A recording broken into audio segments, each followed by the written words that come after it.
Ito po yung boundary ng aming lupa. Ito po yung sapa na kung tawagin.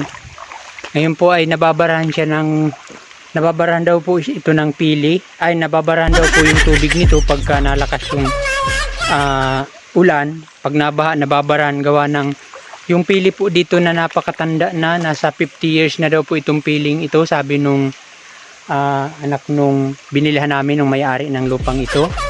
Ito po yung pili. Ayan, tumumba po siya dito sa sapa. Wala man pong bagyo, pero siguro po sa katandaan niya na tumumba na siya. Ayan, humarang na po siya dito sa tubig. Kaya pagka lumalakas po yung ulan, pag nabaha po ay pumupunta na po dyan yung tubig. Ngayon po ang gagawin ko ay tatanggalin ko siya para hindi na gumawa ng ibang daan yung tubig. Kasi baka masakop pa yung lupa namin. Titingnan natin kung ano bang dahilan kung bakit siya ay bumagsak. Yan po yung katawan ng pili. Ang laki na talaga. Titingnan natin yung puno kung ano ba yung dahilan kung bakit siya ay bumagsak. Ito po yung pinakang puno niya. Ayan. Sa katandaan na po pala ng puno, nabubulok na yung mga ganitong ugat niya. Kaya wala nang kumakapit sa lupa. Kaya siya ay bumagsak. Ayan. Halos yung ugat niya po ay bulok na. Ayan. Ayun sa taas yung ibang ugat. Talagang grabe yung pagka bulok. Kahit po pala kahoy, may may lifespan din.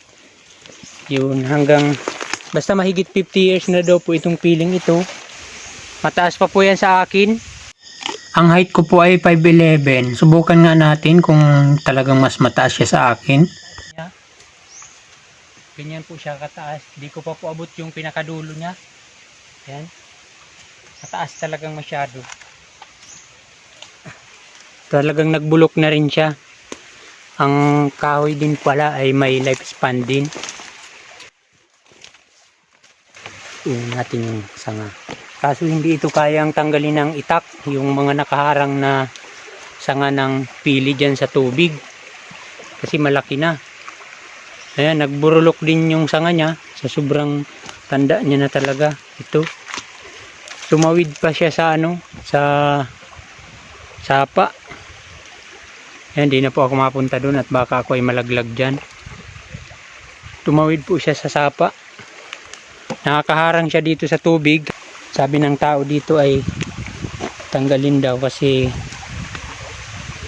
kumaharang nga sa tubig, umaapaw dito pagka nag-uulan, pag nagbaha, maapaw. Ayan o. Marami pala itong bunga pa. Kaya simulan na natin yung pagtanggal ng mga sanga.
Mano?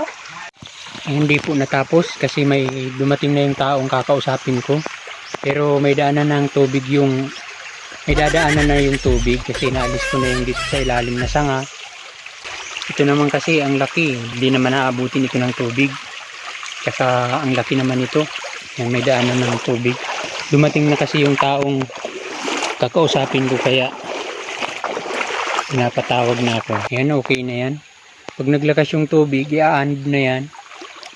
Kasi nakapurutol man na yan. Hanggang dito na lang po. Maraming salamat po sa inyong panonood.